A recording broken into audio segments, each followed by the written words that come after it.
À Abidjan, Côte d'Ivoire, la mairie de Cocody sensibilise sur les effets néfastes des catastrophes naturelles en cette saison des pluies. Elle appelle les populations à plus de précautions. Également dans ce journal, un mot de santé, lancement de l'opération de démoustication dans la commune de Cocody. Objectif, lutter contre la propagation de la dengue. Toujours un plaisir de vous retrouver pour le journal. La lutte contre les effets néfastes des catastrophes naturelles est l'une des priorités inscrites dans le programme d'activité de la mairie de Cocody. À cet effet, elle a initié ce lundi une rencontre avec ses administrés. Au centre des échanges, la sensibilisation des populations de la commune afin d'éviter au maximum les dégâts liés à cette saison pluvieuse. Daniel Kodjo et Tima Traoré nous font le point. En cette saison de pluie, la mairie de Cocody veut limiter au maximum les dégâts matériels et enregistrer 0 perte en vie humaine. Pour y parvenir, elle a rassemblé ses administrés. Au nom du maire Jean-Marc Yassé, le premier adjoint de la mairie de Cocody, Doulaye Koulibaly, n'a pas manqué de sensibiliser les riverains. Le message adressé est simple: éviter à tout prix les zones à risque. Vous avez tous vu l'année dernière ce qui s'est passé à Cocody. Contrairement à ce qu'on pense, quartier tranquille, mais qui a connu tous les dégâts l'année dernière. Donc c'est pourquoi depuis le mois de mars, nous avons commencé des sensibilisations. Le maire a parcouru toutes les zones à risque. On va les dégager, les zones à risque. On ne peut pas faire autrement, il faut les dégager pour éviter ce que nous avons connu l'année dernière. Nous avons pour objectif Cocody, 0 mort, pas de dégâts cette année. On ne peut pas arrêter la pluie, mais il faut maîtriser les effets de la pluie. Ont également pris part à cette rencontre les représentants de la Sodexam, de l'ONPC et de l'ONAD. Le message est le même. Face à ce courant de pluie qui a déjà commencé à s'abattre sur la Côte d'Ivoire, les populations doivent faire attention. Nous remarquons que ces derniers jours, nous avons de fortes précipitations sur la Côte d'Ivoire. Donc nous recommandons aux populations d'être vraiment vigilantes et de rester à l'affût de l'information météorologique. Chaque jour, nous éditons des bulletins météorologiques pour donner la situation à venir. Chaque année, nous faisons le même travail et malheureusement, il y a des victimes quand même que nous constatons. Mais il faut retenir que la répétition nous aide à sauver quelquefois les vies parce que chaque fois, on a l'occasion d'entendre et de voir certaines personnes qui ont appliqué les mesures de comportement préventif que nous leur avons enseignées, que nous avons inculquées, et cela a permis d'éviter certains drames. Lors de la saison de pluie en 2018, la commune de Cocody avait enregistré de nombreux dégâts matériels et de pertes en vie humaine. Aujourd'hui, la mairie interpelle ses administrés à beaucoup plus de vigilance et de précaution afin d'éviter le pire.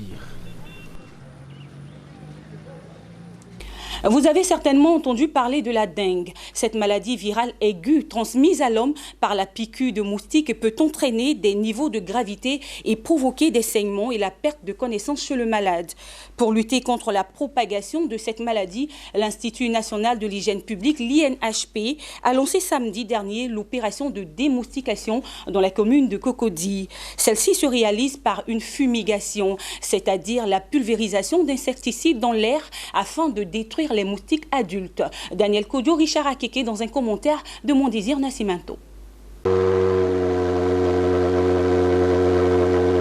Cet engin est loin d'être une arme à feu. Il se nomme un thermonébulisateur. Composé d'un mélange d'insecticides et de diluants, il va propulser son contenu sous forme de brouillard pour éliminer les moustiques adultes. Cette opération s'inscrit dans le cadre de la lutte contre la dengue en Côte d'Ivoire, une initiative de l'Institut national de l'hygiène publique INHP. L'opération est lancée à Cocody Cité Caféier.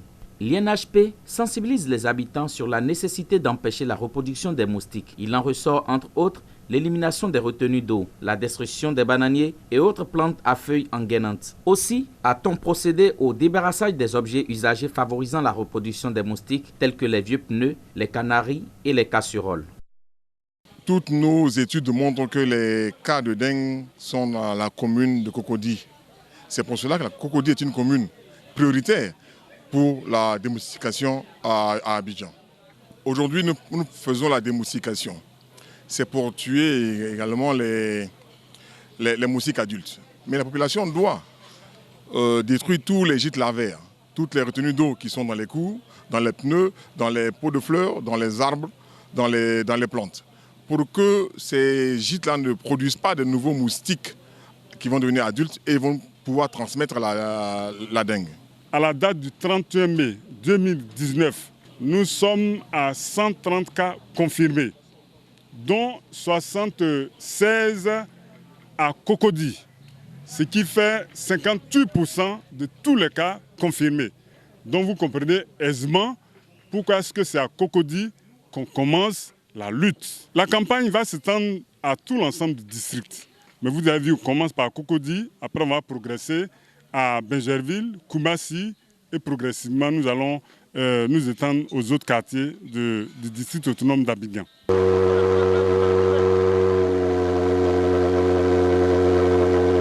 La date de fin de l'opération de démoustication à Cocody n'est pas encore connue. La dengue, cette maladie virale, se manifeste par une fièvre, des maux de tête, une fatigue intense et des douleurs articulaires. Pour l'éviter, les responsables de l'Institut national de l'hygiène publique, INHP, invitent les habitants à déjà éliminer eux-mêmes les gîtes lavaires. Lors de la fumigation, il est préconisé d'ouvrir portes et fenêtres pour une meilleure action du produit à l'intérieur des maisons et recouvrir tous les aliments. Depuis quelques jours, le projet de réparation de 21 000 pompes hydrauliques villageoises à motricité humaine est rentré dans sa phase active. Pour les régions de Cavally et du Guémont, ce sont 955 pompes qui seront réhabilitées. La ministre de l'Assainissement et de la Salubrité, Anne-Désirée Ouloto, a procédé au lancement de cette opération. C'était dans le village de Mona, dans la région de Guiglo. Le point avec Théodore Kanga. Le village de Mona, situé à 7 km de la ville de Guiglo, est en fait 3 pompes hydrauliques à motricité humaine ont été réparées et livrées aux populations par Anne-Désirée Ouloto, ministre de l'Assainissement et de la Salubrité et président du conseil régional du Cavally. La joie des populations du village de Mona s'explique. Depuis un certain temps, le village ne disposait que d'une seule pompe fonctionnelle obligeant les habitants à s'approvisionner au marigot et au puits, faute de pompes villageoises suffisantes. Aujourd'hui, ce n'est plus qu'un vieux souvenir. Avant, quand il n'y avait pas l'eau de pompe, on buvait l'eau de puits. Ça nous donnait la toux, la microbe. C'est tous mes 2 enfants, quand ils boivent l'eau de puits, ça les fatigue. Donc, du fait que vous avez envoyé l'eau de pompe, ça nous arrange. Depuis un certain temps, nous, parents du village, nous vivons dans de difficultés.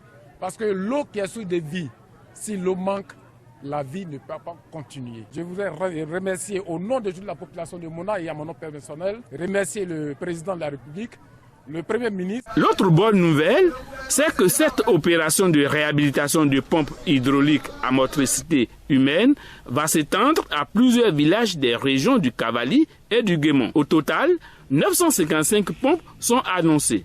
Et le gouvernement tient à travers ce programme à faire en sorte que partout en Côte d'Ivoire, nos populations puissent bénéficier de l'eau potable et dans le cadre du programme social du gouvernement, que nos populations puissent accéder donc à tous les services sociaux de base de manière à réduire de manière considérable la pauvreté dans notre pays. Nous avons ici notre parc au niveau des pompes qui est très vieillissant et le taux de panne est de 40%. Il est bon de souligner que le gouvernement a lancé récemment le programme de réhabilitation de 21 000 pompes à motricité humaine, dont 8 500 hors d'usage à remplacer sur toute l'étendue du territoire national. Cette vaste réhabilitation va garantir la fourniture d'eau potable à environ 11 millions de personnes dans les zones rurales. À présent, des informations en images. Le gouvernement marocain a annoncé son intention de réduire sa participation dans le capital Maroc Télécom. Il cédera des actions représentant 8% des parts du groupe coté sur le Casablanca Stock Exchange. Rappelons Rappelons que le capital de l'entreprise est détenu pour le moment à hauteur de 53% par l'Emirati et Tissalat. L'État possède 30% et le flottant de bourse est de 16,9%. Et puis l'entreprise agroalimentaire égyptienne Edita Food Industry a signé ce dimanche un accord de prêt de 20 millions de dollars avec la Société financière internationale, la branche de la Banque mondiale en charge du secteur privé dans les pays en voie de développement. L'accord prévoit qu'une première tranche de 10 millions de dollars soit immédiatement disponible et précise que le prêt sera remboursable au terme de 7 ans. Voilà, c'est la fin de cette édition que j'ai pris beaucoup de bonheur à vous présenter. Les programmes se poursuivent sur Business 24 Africa. Au revoir.